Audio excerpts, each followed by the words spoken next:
Good morning. Welcome to the Social Media Breakfast of Houston. Thank you to all of you who have gotten out of your beds, gotten your hair done. Sorry, talking to you directly. Sonny went to get her hairdresser this morning before she came here. So that's, that's Veronica. Thank you so much for being here. And for those of you on the live stream, so excited to have you here as well. I am excited about today because we're going to be learning about how to publish a book. And I couldn't have a better group here than Scott and Christine Smith to help me with this because they have done this many times and helped other people do the same. So inside of this room today, we are going to go through all of those steps, and we're going to end a little bit early inside the room and do a little workshopping for your own book idea. So those of you who made the trip out will make it worth your while. Also, make sure you grab some hot food because it's hot. So make sure you grab some if you haven't yet. And I'm so excited to be here. So Akil also just told me that next week here at Impact Hub Houston, they are having open project night. So on the once a month, I think it's once a month, right? Yeah, once a month. They have a open project night on a Wednesday night from 6 to 8 where entrepreneurs come together to talk about problems in the city and how to solve them, and they come up with project ideas to solve those problems. So if you are somebody who is that kind of person that would love to solve some problems and has some entrepreneurial ideas about how to do it, open project night is for you. So check out the Impact Hub Houston webpage, and also, we'll probably share it on our pages as well. So that being said, I am so excited to welcome my guests all the way from Oregon, guys. They drove here to talk to you today. So thank you guys. And I didn't pay them. They just came with their friendly faces. So thank you so much. And I am so excited to introduce them to you. So first, on my right is the D. Scott Smith. So if you want to find him on LinkedIn, it's D. Scott Smith. And you can look him up there. He is one of the co-leaders of the Global Tea Break, which is how we met. And that is run in collaboration with Alan Hennessy, who is in Dublin. So he's not here today. Sorry. Hopefully he's watching. Hey, Alan. Maybe in replay. So Alan and Scott started the Global Tea Break. It's been what, 5, 6? Tell me. Yeah. So 5 years? Yeah, the official launch of the tea break was in February of 2020, right before the world changed. Yes. And the lockdowns came, and it turned out we needed that more than ever. Yes, you did. And it was February 2020 because we were talking about it because I'm very good friends with Alan, and he had introduced me to Scott. And I begged him not to have it on the second Friday of the month so I could attend. So they do have it on a Friday that I can come, which is the third Friday of the month. So that is when I go to the Global Tea Break. It's an amazing group of people. And by the way, how many of you in here are Global Tea Breakers? Woo! Hi, Global Tea Breakers. Awesome. So there's a few in the room. So if you're interested in the Global Tea Break and that sounds something interesting to you, you can go to theglobalteabreak.com and check it out. So we would love to have you. Yes. And so that is who he is from that point, from how I met him, but that is not who he is. He's so much more and so much more. So Scott Smith is a motivational listener, and he has this really great sentence. That's why I'm looking at this. He says, you can have a single conversation can change your life or your business. A single conversation can change your life or your business. He is an expert networker. He's built his entire business that way. And he's also really has been a CEO of big companies. He is a chief fractional, what did you call yourself? Chief? Yeah, a fractional chief of staff. Fractional chief of staff. So he's great at taking a business, looking at it and saying, here's the things we need to put in place to make this business work. He's great at that. He can just kind of see those ideas. But also he's helped a lot of entrepreneurs like me and hopefully like you to do things like become more well-known, write a book, the marketing side of things as well. And so that is why I had him here today. And he has a new book out too. It's called Business Networking, A Scientific Method. So this is the new book. I have around the room QR codes on their faces. So if you scan that QR code, it'll take you to his page so you can look at the books. Also next to him is his wife, Christine, and we're going to be talking about Christine Smith's new book, and it's Caregiver Kit, and we'll talk a little bit about this. So I had her come along because she's an amazing case study of what Scott does for putting a book together, and also she has years and years of experience with being a hired caregiver in people's homes. You know, the people that come and help you out with your mom or dad as they're, you know, going through their final days and things like that. And so I don't think you ever thought you'd be an author, did you? No. No. That's the short version. Yeah, no, and we'll get into the long version in a minute. We talked about this last night. So anyway, so much experience. Thank you guys so much for being here. I think that's what's great about Christine is that I wanted to have somebody to talk about their experience with putting a book together that, you know, isn't a marketer, that isn't somebody that feels like they have that background. Because guess what? If Christine can do it, what do you say? If you can do it, then what? Then obviously you can do it better. All right, you're funny. All right, cool. So let's just dive in. I actually have like one of your worksheets here because he's got some great worksheets. I'm a worksheet gal and I love his worksheets and what he does. So we're going to go through we're going to give you all the information. But if you do want to work with Scott, he does have an ongoing program to help you get it done. Okay, so definitely check that out. But we're not going to gatekeep. We're going to tell you everything that we know today. So let's start with that. So the first thing you always say is what, Scott? What is the first, like if I'm saying I want to write a book, or maybe I don't even know if there's a book in me. Tell me how people come to you and what they usually ask when they're looking to write a book or they're telling you they shouldn't be able to. I don't know. Talk about that. You know, it's people that want to start their own business, people that want to write a book. I give the same type of advice because somewhere along the line, somewhere recently, and you can think about this, somebody called you up and asked you a question because they know you can help them. You have expertise. They already trust you, right? So think back over the last month, last week, somewhere along the line, somebody called you up and said, Cammie, can you help me with? And then you go, well, do other people get paid to do that, to solve that problem? And if so, you have a business or you have a great topic for a book because that one person that asked, there are lots of other people that have the same question. Yeah. So that's, I think, a really good point. And I love what you're saying there. So if you haven't, so if you're in the room, I would say, let's workshop this. So make sure if you have notes that you write that down for yourself. Think about it. What is something that somebody asks you, you know, that maybe is related to business, maybe isn't, right? So what if it's something they're asking you questions about, like how to diet, but you're actually like a, you know, something else. But they trust you, right? Right. They trust you for that. But you just think about, you know, who is it that you help? What problem do you solve?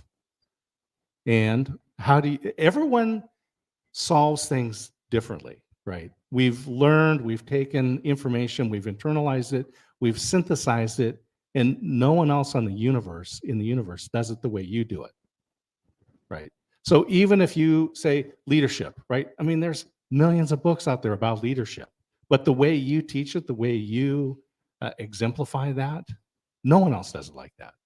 Yeah, I'm going to bring Christina in on this one because your book kind of came out of something like this. So you go into a lot of different people's houses when they're going through this caregiving routine.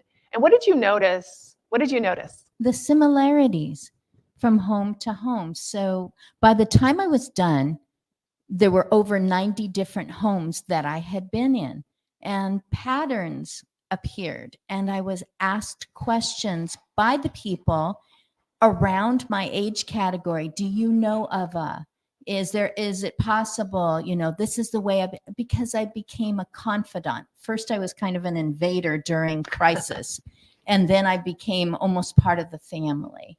So I would write these things down on little scraps of paper and put them in my purple quilted bag as I sat in my car eating between my different shifts in different parts of the county.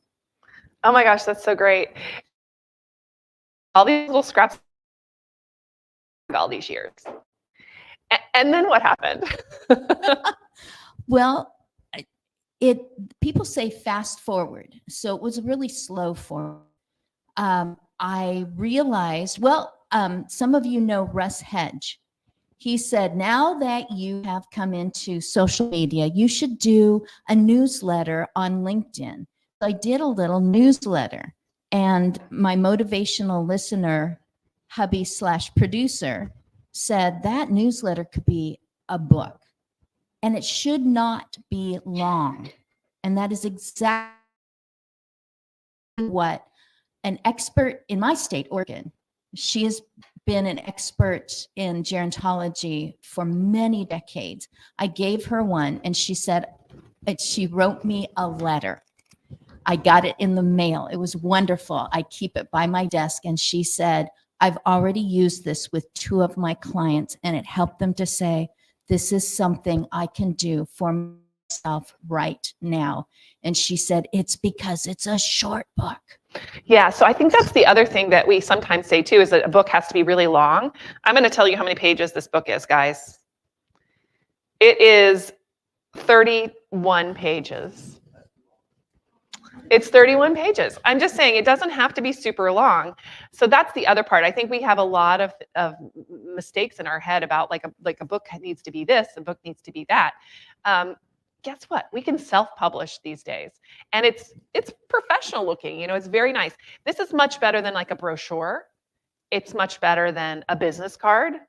It's much better than almost anything you can leave behind, right? You could leave that behind for a person, and there it is. You know, it's like, okay, then you become an authority on that. And it's a small book, and maybe they'll call it a pamphlet or whatever. That's fine, but here it is, right? And this is it's on Amazon today. You know what I'm saying? You can buy it and you can give it to somebody who needs it or send it to somebody who needs it. And it's very affordable, obviously, right? Yeah. So cool. So thank you. We're going to go in a little bit deeper onto your process in a minute, but I want to move to the book outline. So if you have your problem you're going to solve, like now you're like, okay, how do you organize yourself to write a book?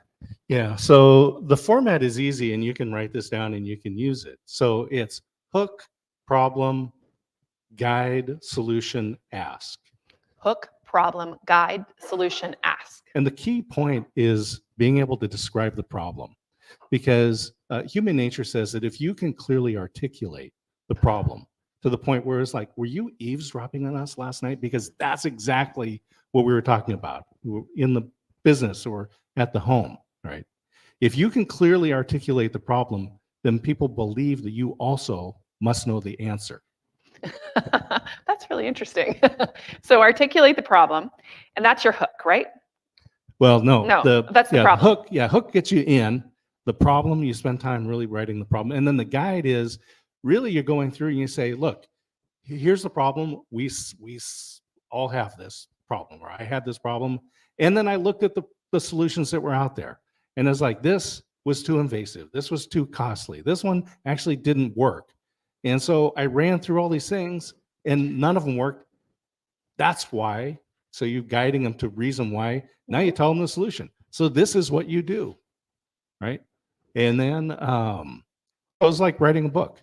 So in the old days of writing a book, you had to get someone to publish it. And to do that, you had to get an agent.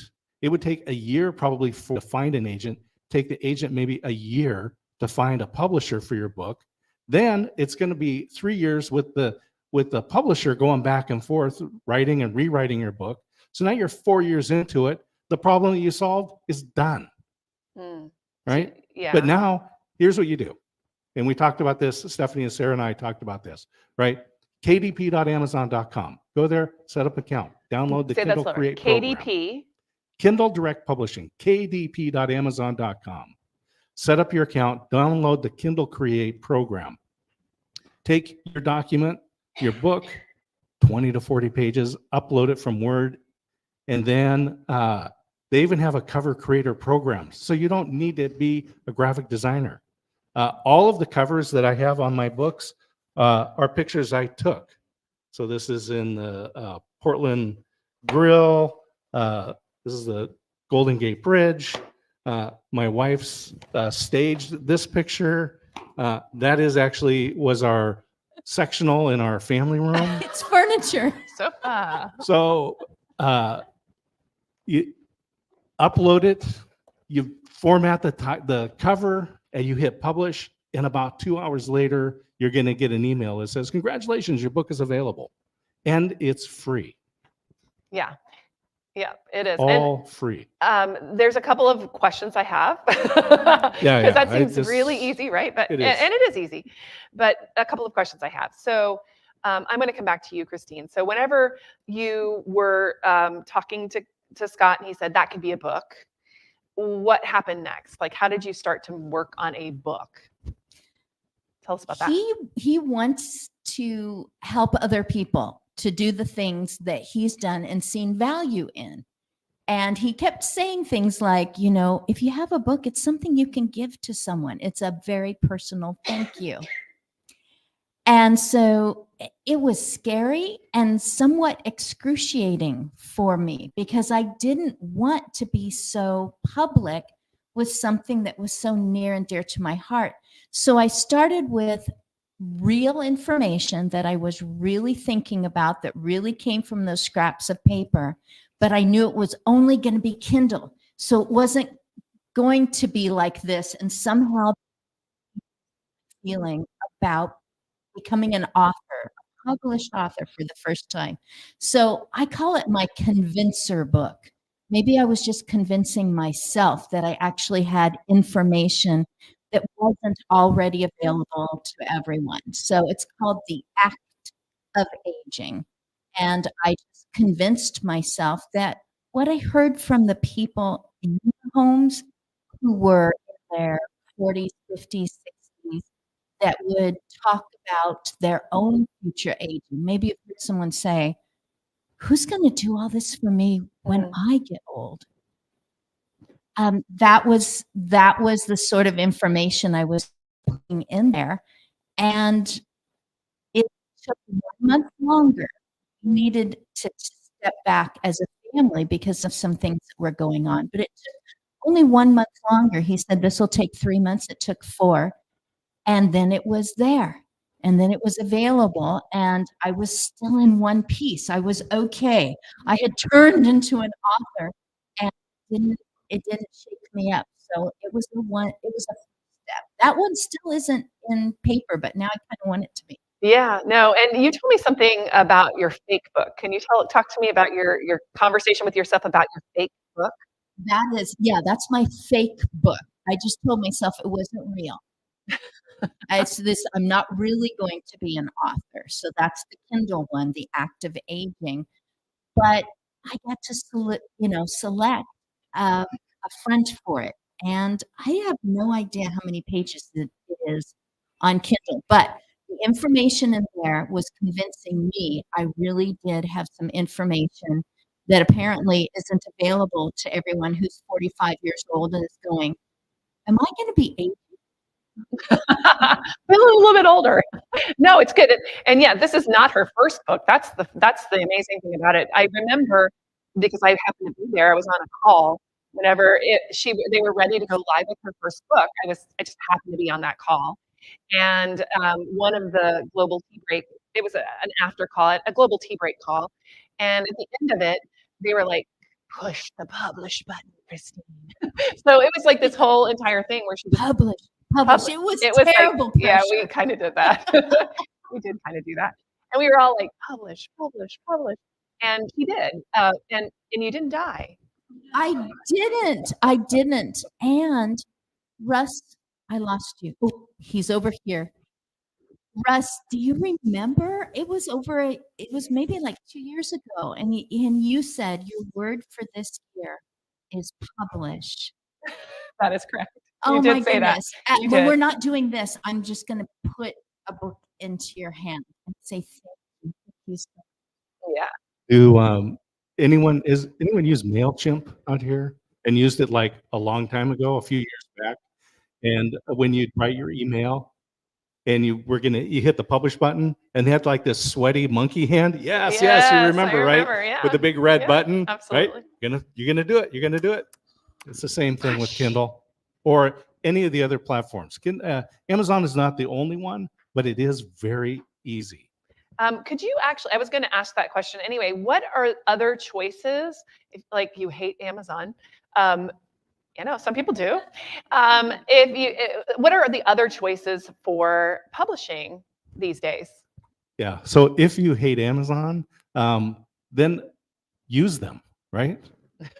because you load up your book and then people buy, and then they have to send you money. It seems like a great way to get back at them. So Lulu.com is another one, and I published on there. One of the things that I like about it is there's different formats that are available. So it was actually Veronica Jeans that turned me on to Lulu.com. And one of the books out here, Freeze, In Action in the Face of Business Crisis, is one that we did jointly, by the way. It's also not a big book. Solve one problem and let people actually take action in that. And then also Ingram Spark is another place you can publish. All of these, by the way, are free to publish. And so Ingram Spark, the reason why we are there is because next week we're going to be with Russ Johns. We're going to be sharing a booth with Liz Lawless at the Texas Library Association in San Antonio. Big 3-day conference. We're going to try to sell books. There's 6,000 libraries that are represented there. And they buy through Ingram Spark. So they have accounts. They don't buy through Amazon. So you can set the book up and you can set bulk discounts so they can go in there and buy a case of your books, which seems like a good way to go. Yeah, I think that's fantastic. So there's a couple of ways you can actually sell your book, and this is all self-publishing, right? So if you do want to go the route of getting an agent and doing the whole thing, you can. And I know if you want to do like the New York Times bestseller and all that kind of thing, but it may be good to get your feet a little bit wet with self-publishing first, even if you decide to do that, because you will get better at the process by doing the process. What I found with processes is that you get better by doing them, right? Yeah, absolutely. So we come from Oregon. Oregon's the home of Nike, and Wyden and Kennedy was their advertising agency that came up with the slogan, "Just do it." So if you want to write a book, just do it. Let's say it together. 1, 2, 3. Just do it. All of you out there, I hope you heard that. So yeah, it's amazing. So that's, we've gone over the coming up with the idea, the solving a problem. We all went all the way to publishing. Can you talk about like the process? Like how can you fit this into your day? Or how do you say that we should fit this into our day? Well, it's just like everything. So I talk about the 1440 Club. So every day has 1,440 minutes. And there are no rollover minutes in your day. That is, yesterday, you used all 1,440 of them. You will do the same today. You'll do the same tomorrow, which means if you add anything, you have to stop something else, right? Yeah. But it doesn't mean that yesterday I used all 1,440 minutes to their best and highest use, right? So maybe, well, here's the thing. On the average, Americans watch 5 hours of video every day. And this has not changed. It has been constant. When it was broadcast television, it was 5 hours a day. When it's video streaming, when it's on your phone, whatever it is, 5 hours a day. And you could say, oh, what a tragedy. You know, we're wasting 5 hours of our day. Here's the way I look at it. On the average, Americans have 5 hours of discretionary time every day. We just don't know what to do with it, so we watch videos. So set aside 30 minutes, an hour, right? Start small. And this is the way I talk. Write something today. And I was inspired by the travelers that went out west, right? The pioneers as they were traveling, and they would write journals.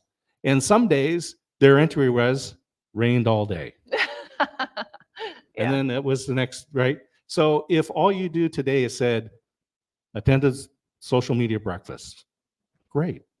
Tomorrow, right? I'm glad I went to the social media breakfast because I opened up a KDP account. Yahoo! Yeah, you can. That's one thing you can do today is just open up a KDP account. You don't have to actually do anything with it yet.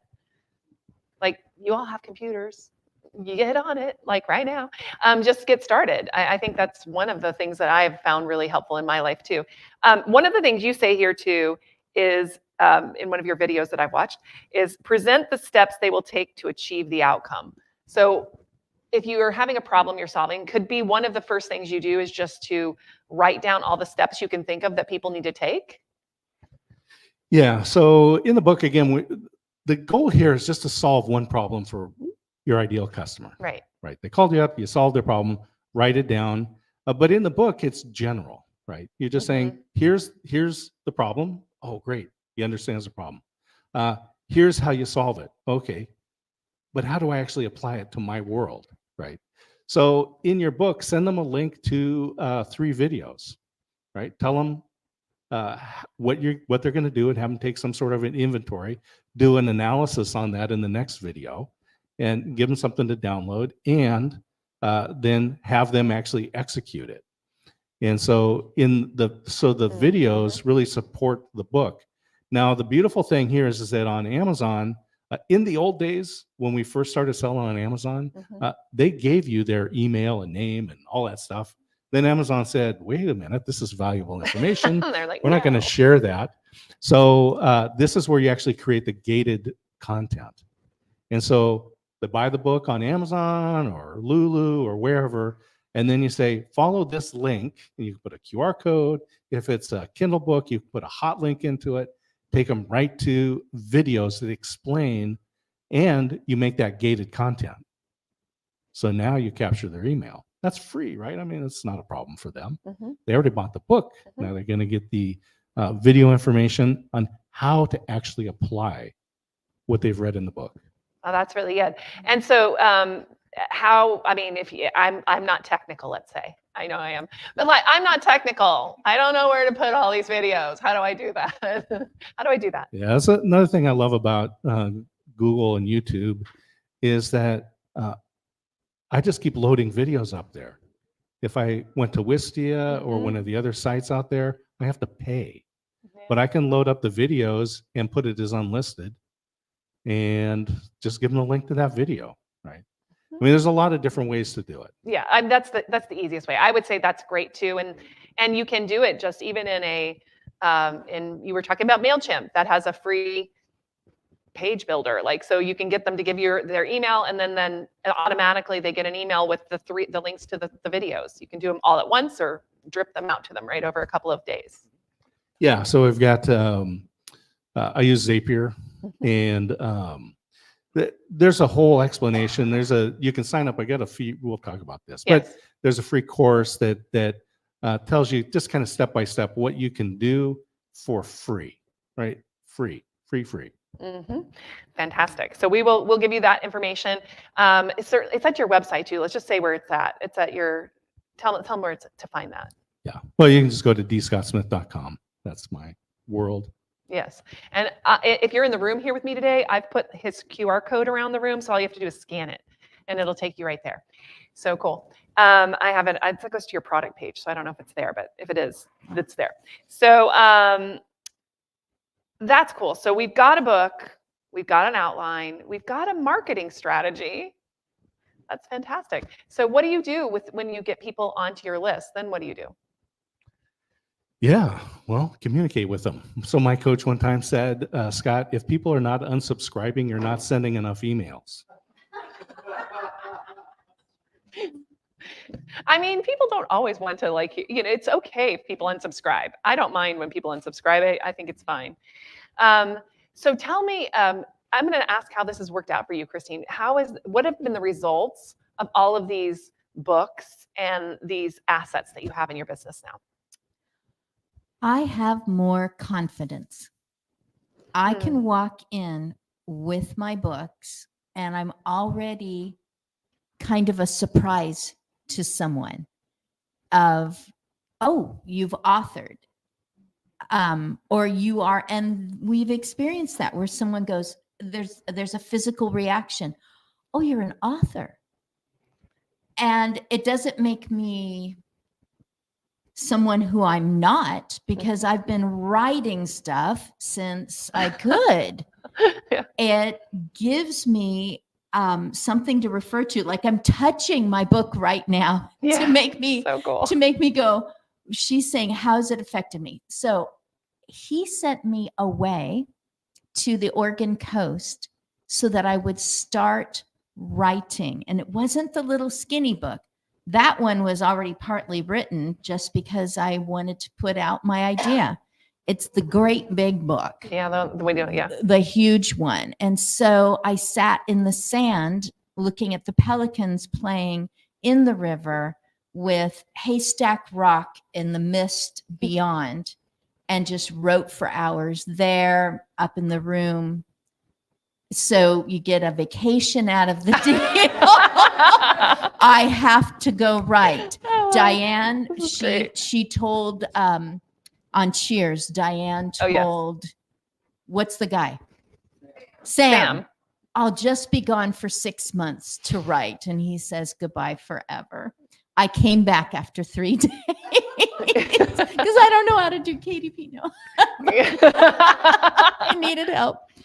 But I finally was able to take many years and put them here. I was able to, now able to say, what you do, you professional person who does stuff. I'm looking at someone who has been on my live stream. What you do reminds me of one of the aspects of aging that I have here in my big book, and then we can talk.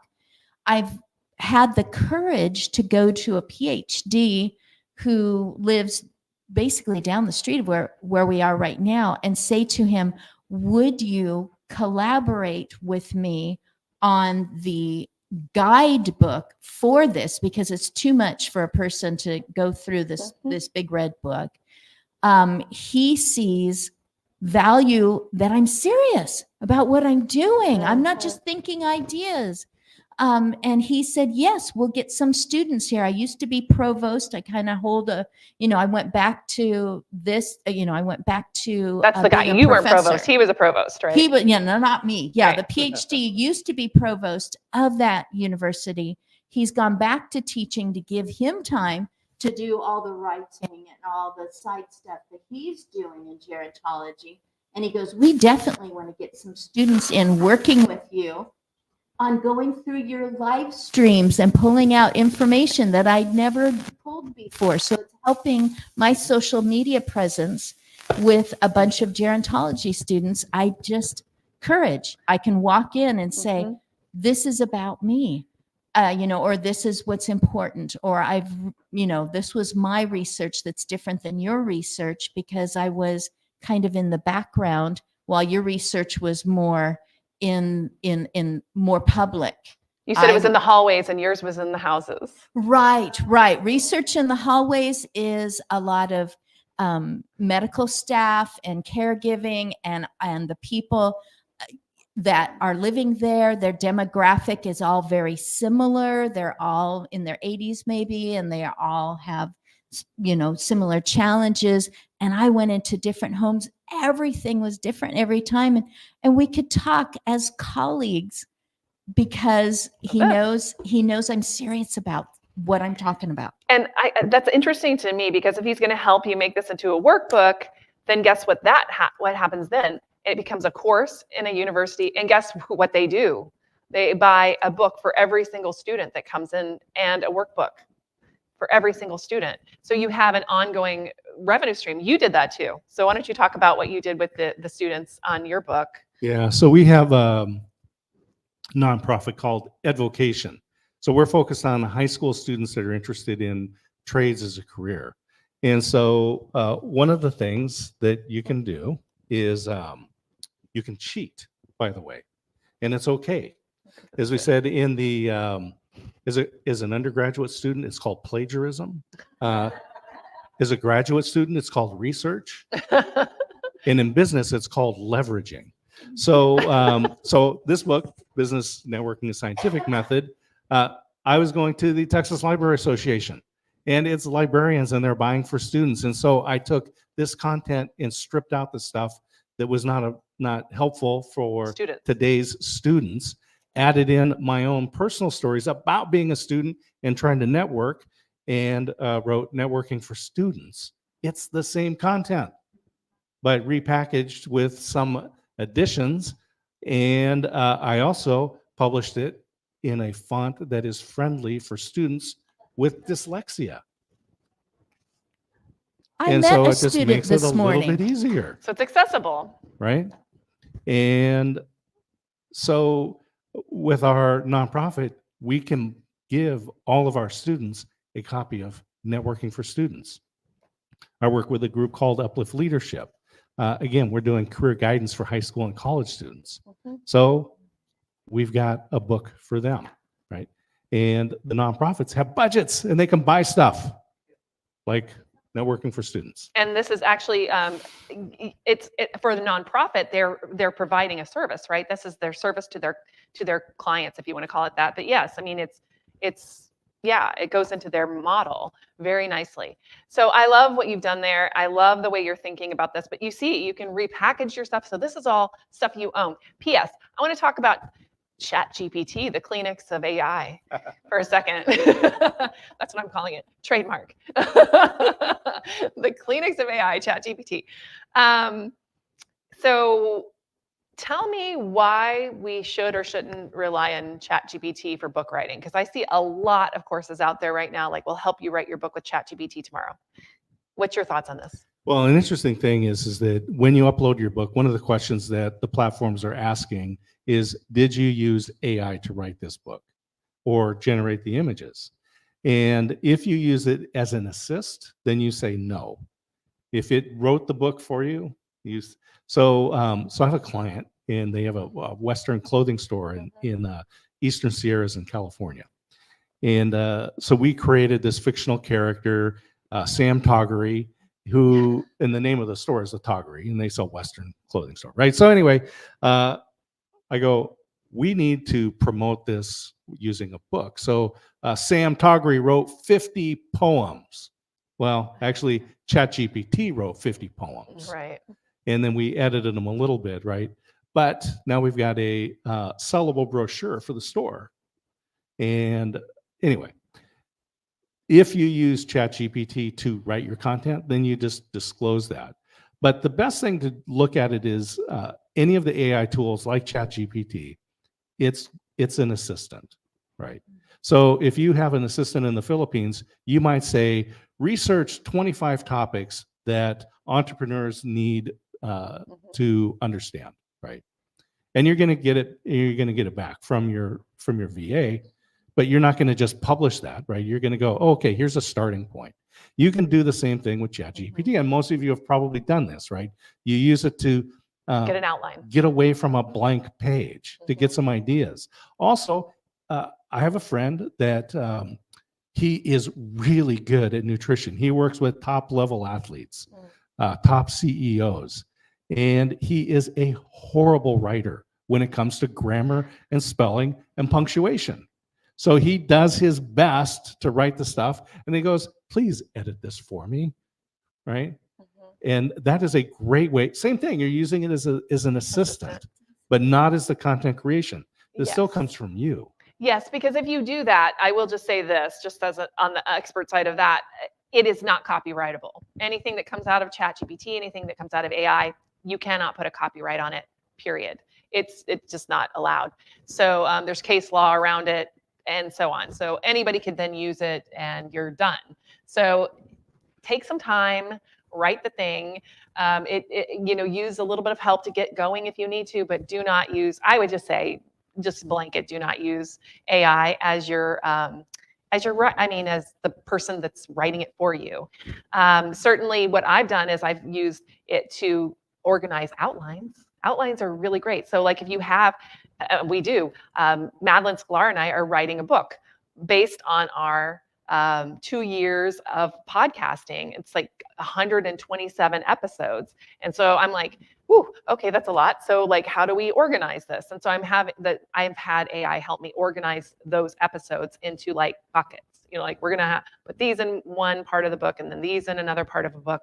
But then we've already written, a lot of it. We have transcripts of everything. So it's going to be very easy for us to write that up. That's just organizing. You can use sticky notes. Sticky notes are amazing. Have you used sticky notes to like organize yourself? I love sticky notes. If you're a sticky note person, yay. Who are sticky notes people here? All right. I have a few helpers in the room. So that's another thing you can do is like think about a process that you go through, that you take a client on. Like if you have a client, if you're on that side like I am, I'll say, what process would I put you through? And then I'll write down all the steps and put on sticky notes and then organize them and put them into a a good pattern that these all go together, these all go together. And then you've got chapter 1, chapter 2, chapter 3, chapter 4. So do you have any other fun tips like that? Those are my 2. Yeah, I just, again, AI is a great tool. It's going to help you get away from that blank page. Right? If you just have some ideas and you don't know where to start, then that's a great place. It's just a collaborative tool. Don't rely on it. And the copyright thing is kind of a cool deal. I got this letter back from the U.S. Copyright Office, and I'm thinking, I should frame this. It's not very pretty, by the way, but I don't care. It says I'm registered with the U.S. Copyright Office. And did you actually apply for that, or did the Kindle apply for that? Yeah, for so you? this is separate. You need to do that yourself. Yeah. And it's $65. So. Yep. So you just go to the U.S. Copyright Office and you pay your. And what about an ISBN? Let's talk about what an ISBN is. And did you do that? Yeah. So there's a number of ways you can do this. In the U.S., there's one place where you go to get ISBN numbers and you buy them, and you can buy them in bulk. And Veronica, I think she had to leave because she's teaching a class.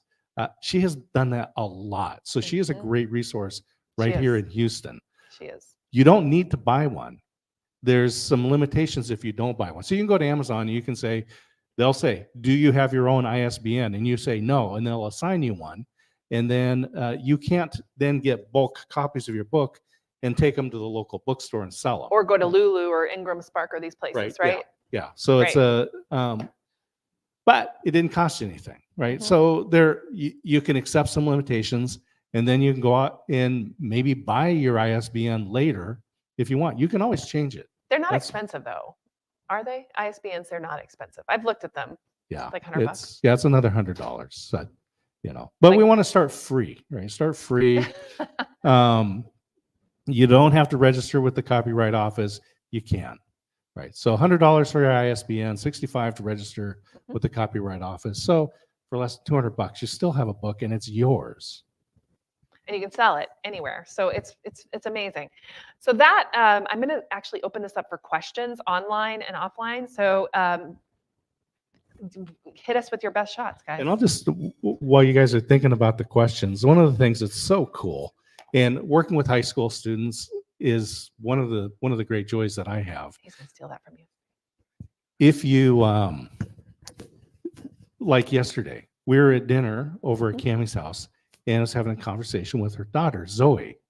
And we just had a very good connection.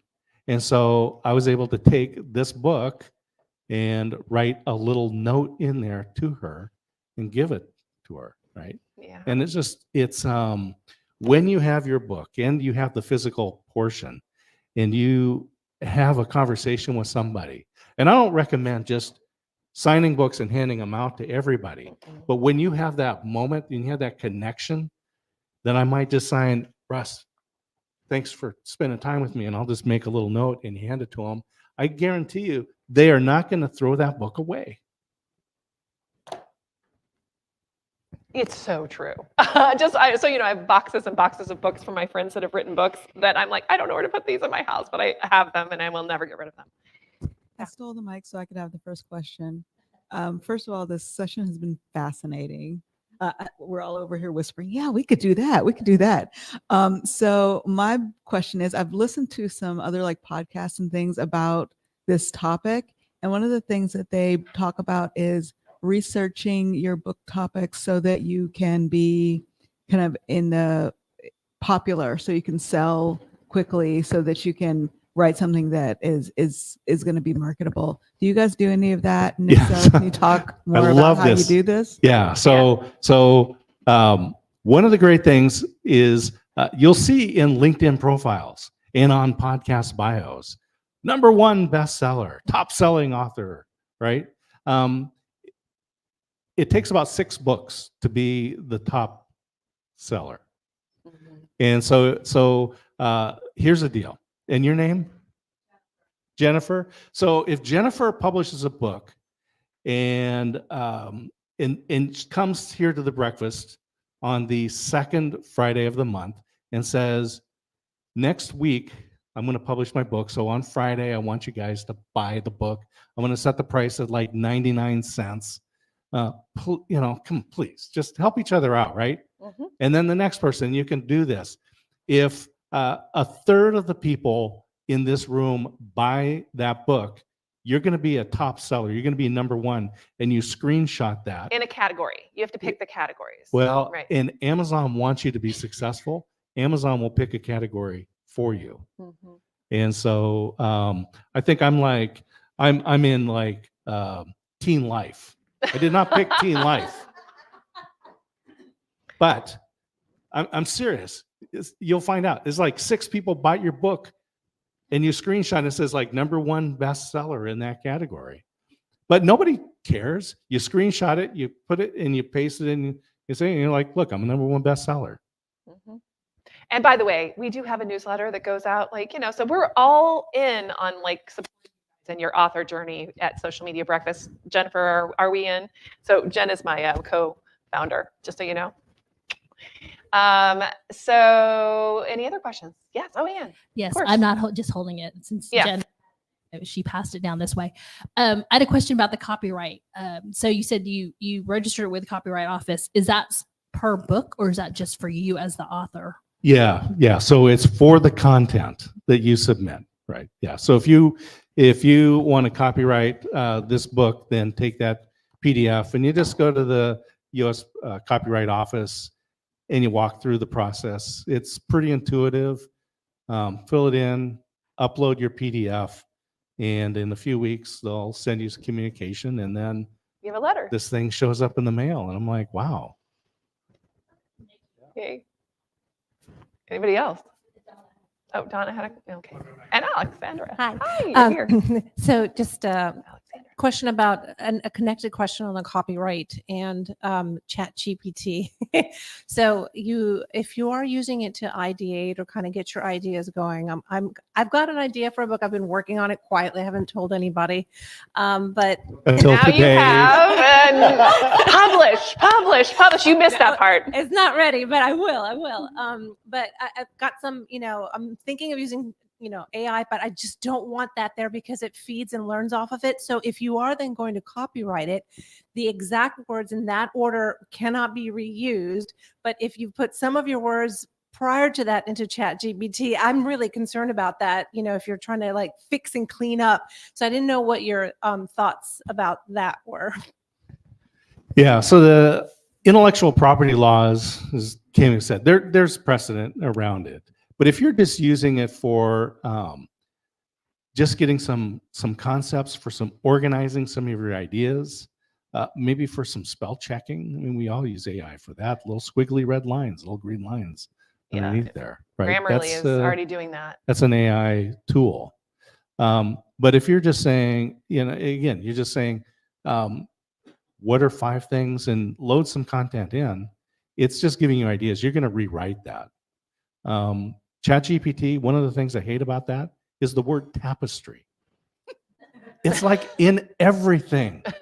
On yours. Everything is a You have to tapestry. kind of so to answer your question, we're not legal experts, first of all. Let me just say that we are not giving you legal advice. Talk to your lawyer.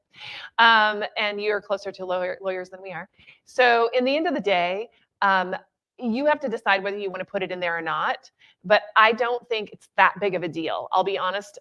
I really don't, because if you've written it and it gives you some edits, I'm very clear about my edits. I'm like, please do not change the language, just edit for grammar. Don't give me extra stuff in here. So you do have to give it some prompts that tell it not to take out or add too many other words or other things. But I mean, I know for a fact that Beyonce did Jolene of Dolly Parton, and she changed a word, and guess what? She did not get the copyright for changing that word. So anyway, I don't know if that's precedence or not, but I think, anything that we can look at on that side, it's uncertain. The law is uncertain, but he got the copyright. Do you do the same thing? So being careful. Yeah, I think they're going to crack down on that eventually. I bet you the Copyright Office eventually will have some sort of tool that it'll run things through, maybe. But we're not there yet, so copyright it. So that's one of the things I will tell you. There were some artists that sued ChatGPT, OpenAI, and some others, and they lost their case because they never copyrighted their art. Copyright your stuff. Copyright it. It's worth it. It's worth the $65. It's really not that much. That's dinner out. So. Hello, it's so good to see you in person.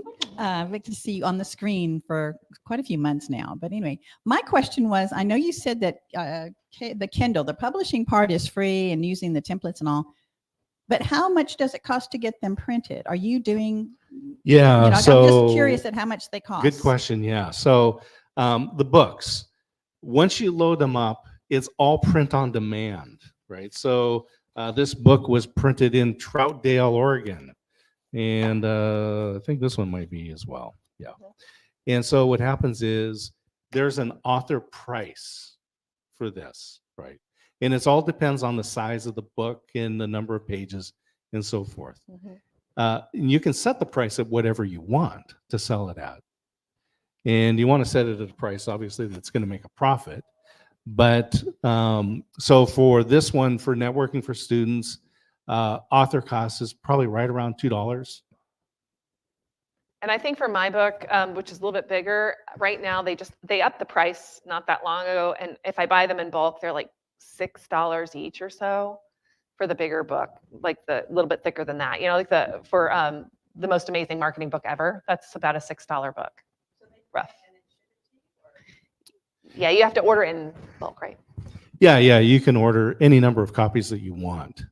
And then have them so you can take them to events and things like that and give them out. And give them to my daughter. Another hack that you can do on this is you can go in and you can change the price. And so lower the price to as low as Amazon will let you. Because if you buy the author copies, you have to pay shipping. And so, but if you lower the price and you buy it through the account and you have Amazon Prime, it's free shipping, right? Oh, that's super smart. I And never thought so about that. you just weigh out, oh, if I buy 5 books 99 cents each. and yeah, so That's fantastic. anyway, little hack. And then you change the price. Questions. So this has been a great event, very informative. So thank you. If you don't mind, can you reiterate when you were referencing about, top bestseller? You said change the price to a certain price and then screenshot it. Could you reiterate what was that process again? Because I think that's very important. Yeah, exactly. So how do you want, you want to become a bestseller, top seller, and everyone's a bestseller. And it does. It takes like 6 books. This is my experience. 6 books selling within the same day will bring you up in the top in some category. Amazon wants you to be the top of some category. So you pick categories when you upload your book. Oh, I'm going to be in business, in finance, in whatever it is. And in you'll spend marketing. your time figuring it out and agonizing over it. Trust me, we can talk about that. And then Amazon's going to pick a category. And so let's just say it's in Kindle and you can set the price at 99 cents. And so you tell all your friends, it's like, look, here's $1, buy my book. But buy it on the same day, schedule it, right? Organize it and say, on Friday, we're all going to come to the social media breakfast and we're going to buy each other's books. And then you just get online and you buy them. And then as the author, you watch that. And it's going to climb in the categories. And they'll show your book and there'll be a little mark in the corner that's got number 2, number 5, number 10, whatever it is. And when it hits and you screenshot it, right? Then when it hits number 1, screenshot that. And then you're done. You're now a best-selling author. Well, and that should really be your friends and family and people that like you, maybe your customers. But here's the really interesting thing. You can then have those people write a review of your book, and then that pops it up into the category even further so that other people can see it. You're going to have to ask and beg and plead. And it's just like getting people to write a review is really hard because it's not hard, but it's just hard. And the only way that Amazon will take it is if they bought it. It has to be purchased. Yes. And if it's on Kindle, you have to have read about 75% of it.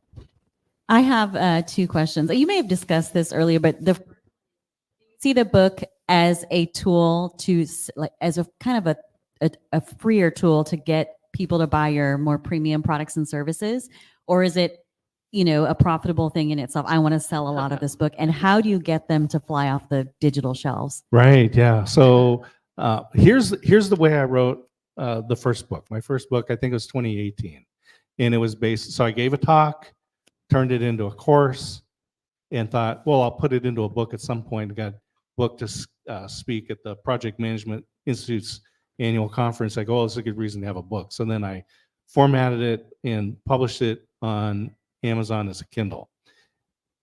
I went into it saying, first of all, no one's going to buy my book. Those who do buy it aren't going to read it. And anyone who reads it isn't going to do what I tell them. So I got freed, right? I was freed from any burden there. Making money selling books is really, really hard. I don't recommend that as maybe you're lucky, right? Maybe you're really, really good and you'll make money selling books.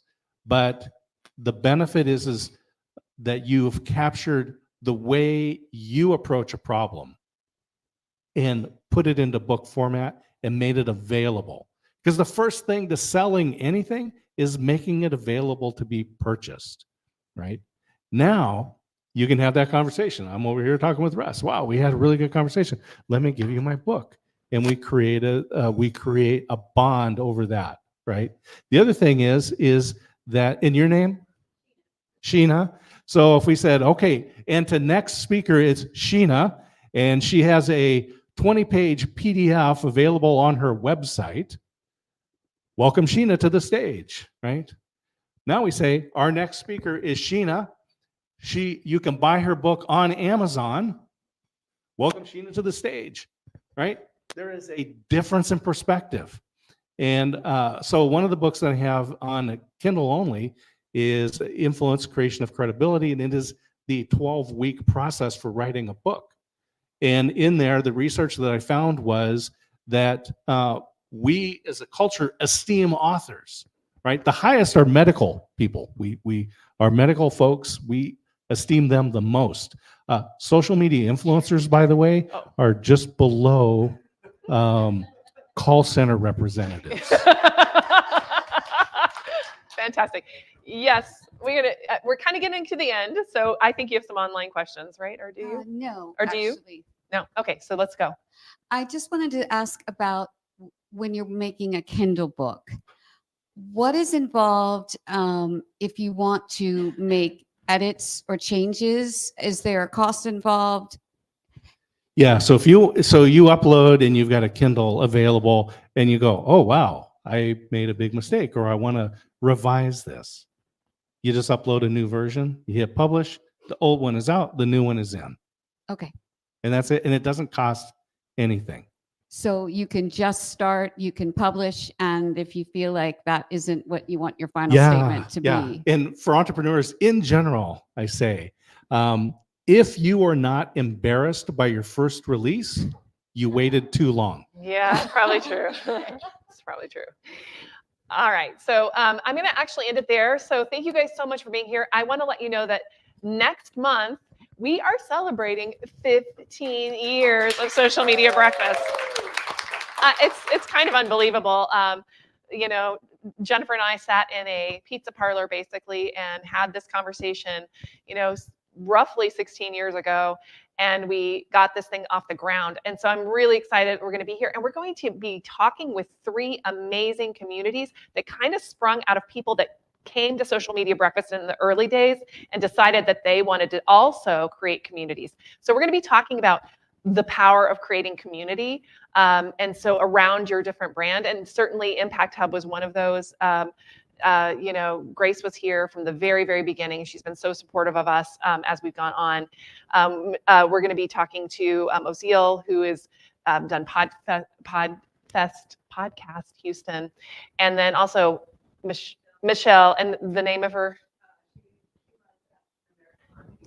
African American Marketing Association. And she came early on to Social Media Breakfast and mentioned that it kind of sparked her to start her own association. So thank you so much. We're going to have her here as well. And so I'm really excited for next month and sort of what we're going to do there. If you have some time, those are here in the room, I would like to workshop. If you have to go, you can go. But I'd like us to get into twos. So look next to you and find someone that you're going to talk to. And I want you to share what your book idea is, what problem you're going to solve. I want you to put a line in the sand, and it can be, I don't know. And the other person says, well, what are you good at? So let's work for about 10 minutes before you leave. You're going to network anyway. Let's actually leave with a book idea in mind. So for those of you who are out in the watching audience, please do that for yourself. Write it down. Send it to me on LinkedIn. I would love to know what your thought is and what your book idea is. So if you're listening to this, send me a LinkedIn message or a Facebook message or a YouTube message, wherever you are. You can even leave it as a comment. I would love to see what you're thinking, and we will get back to you about, like, hey, what are you going to do with that? So if you need some accountability, if you need some help, this man right here is, as you can see, a wealth of knowledge. He has a process. He has a program. Please go to his website, dscottsmith.com. It's there. You can grab it there. And here in the room, you can scan the QR code that I have all around with their faces. And Christine, thank you, Christine, so much for sharing your story about becoming a published author. I'm going to let you have the last word today. The last word. If you Encouragement. join Global Tea Break, that's the next Friday every month, you can ask those people to also push the button. Yeah. This is what happened to me. Not an author until I became an author, a published author. I did not come in number 1. I was number 4. That's as high as I was able to make it on the planet in Amazon. I was beat out by a contributing columnist in the New York Times had just put out their book. So perhaps they had maybe some extra push behind their book. Perhaps. Second place was a book put out, and mine was, one of the groupings was self-care. So it was Jessica Simpson. Some of us are wearing something right now with Jessica Simpson written on it. Thank you for laughing. Oh, and Mindy Kaling, she put out another book. So those are the 3 that beat And me you were 4. out. So there you go. So anyway, thank you so much. All right, thank you. We'll see you next month.